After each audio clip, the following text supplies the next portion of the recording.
gmail.com. My name is Tamara Smith, and my number is 1-313-712-0400. Thank you.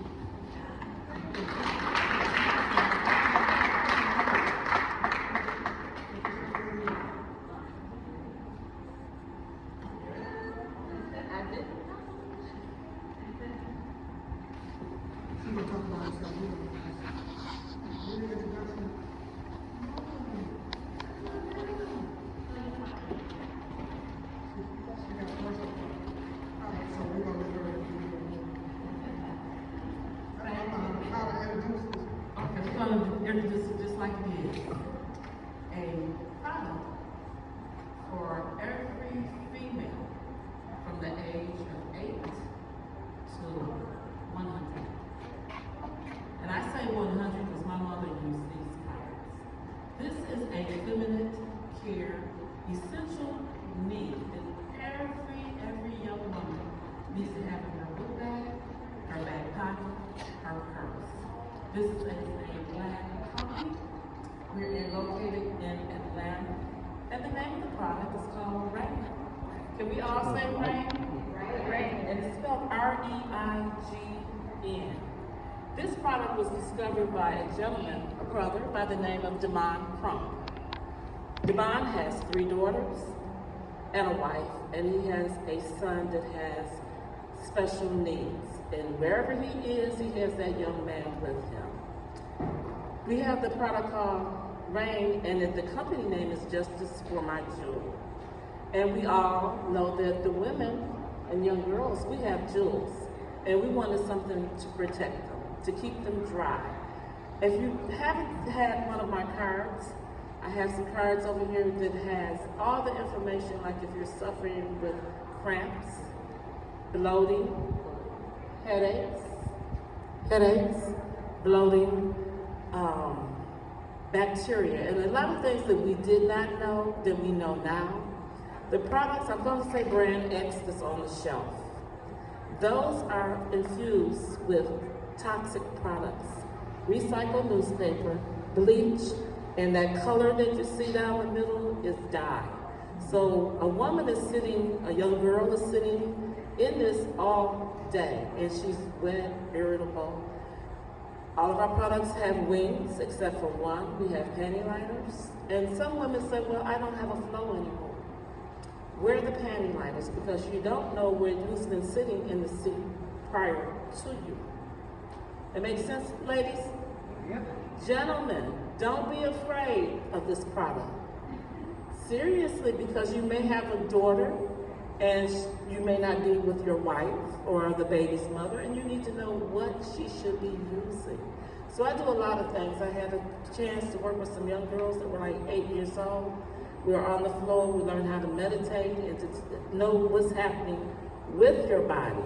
If you are using tampons, tampons are taboo. Say that, taboo. Tampons are taboo. And the reason why I say that, because the tampon is inside the lady's womb and it's laying right up against her wall. So all the bacteria, all the toxins are going into the body. My website is on the banner there. I'm going to pass out a card to everyone, but you can reach me at 313-443-0858. That's my phone. And I am thegreenapproach.com. Jewel, sanitary napkins, the Reign approach. Thank you. Hi, I want to give it back to these two ladies here. I met Dr. Raspberry, and I also met this beautiful Mayberry. And I was at an event, and she said, you need to come with me.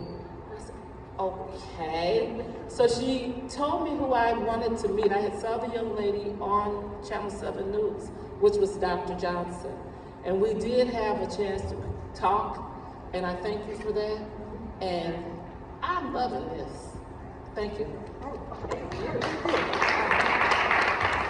right. Please don't leave before you begin to talk. Please hold on to the thought. I got this young man over here. I got this gentleman over here who has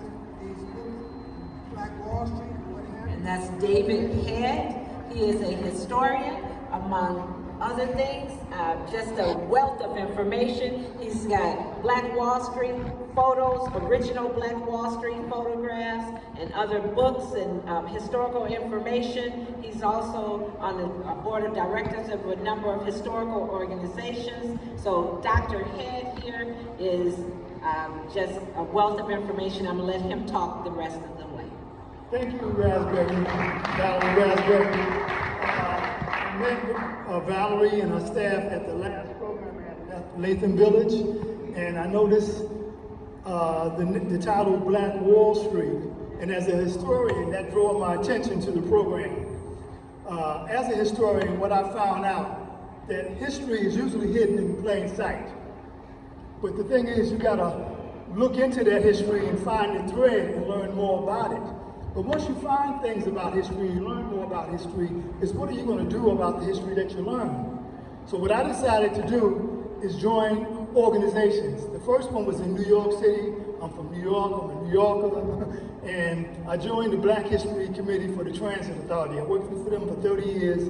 I'm happily retired, and my lovely wife here is with me today. Yes, all praises due. And I started getting involved by writing something every year with the Black History Committee. I began brainstorming programs. I also began to getting people to speak, find out what that theme would be each year so the program could be dynamic.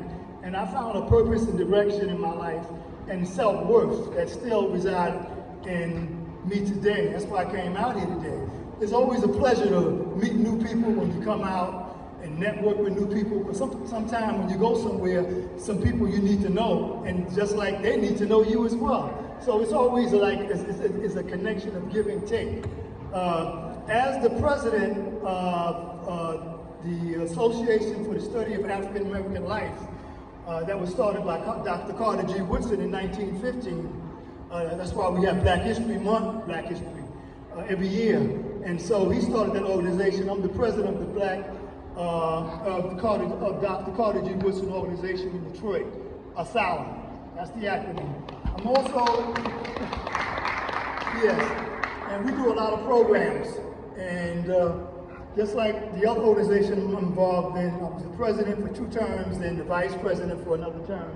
That is the Black Historic Sites Committee. And that's an affinity group at the Detroit Historical Museum. Okay? And so we do a lot of programs, bus tours, and bringing out panelists. And it's really enjoyable to learn things as you go along and bringing people in front of an audience. I do a lot of things behind the scene, not always outside the scene, in front. So I just like to brainstorm with people using that information that we know about it into something that's very worthy. Before I get off the mic is a man by the name of Cornelius Henderson. He was the second African American to receive an engineering degree at Detroit University of Michigan. And he was the engineer and architect, so to speak, structural engineer that put up the Ambassador Bridge. That's a revolutionary bridge, expansion bridge, suspension bridge, and the Windsor Tunnel. He played a leadership role on both of those things. But what I found out, he had about 30 other sites in Canada and outside of America. So what I'm trying to do is get a historical marker for him in Detroit as well as in Canada. So look out for that. Thank you.